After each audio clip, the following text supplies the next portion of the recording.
कलिंगडाचे काप कसे करायचे ते मी आज दाखवणार आहे. त्यासाठी मी कलिंगड घेतलं, कलिंगड स्वच्छ धुवून घेतलं आहे. आता त्याचे काप करायचे ते दाखवते. परंतु त्याआधी मी एक शेवायचा व्हिडिओ टाकला होता, शेवायचा उपमा. तर एका ताईने मला कमेंट केली तो शेवायचा व्हिडिओ मला परत करून म्हणजे बनवून दाखवा, म्हणजे शेवाया कशा केल्यात त्या. तर आता ती मशीन माझ्याकडे नाही आहे, इथे गावी आहे. मी गावाला गेल्यानंतर ते शेवयाचं व्हिडिओ मी नक्कीच टाकेल, तेव्हा तुम्ही बघा. आता हे कलिंगडाचे बघा मी असे काप करून घेतलेत, अर्धवट असं ओळीने अशा रेगा सुरीने अशा सुरीने कापून घेतलं असं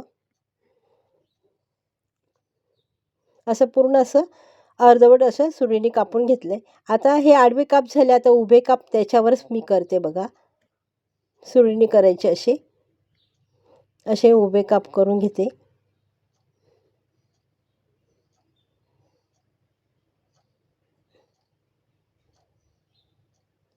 बघा असे बरोबर चौकोनी होतात, ते चौकोनी आयताकृती असं हे काप होतात. आता बघा टूथपिक घेतली मी आणि त्याच्यामध्ये टाकली अशी. टूथपिक नसेल तर तुम्ही अगरबत्तीची काडी पण घेऊ शकता असं, आणि ते असे काप काढायचे. असे मी सगळेच काढून घेते. आता बघा सगळे काढून घेतलेत आणि त्याच्यावर काळं मीठ भुरभुरते. मला चाट मसाला आवडत नाही, त्यासाठी मी पेरी पेरी मसाला टाकला आहे.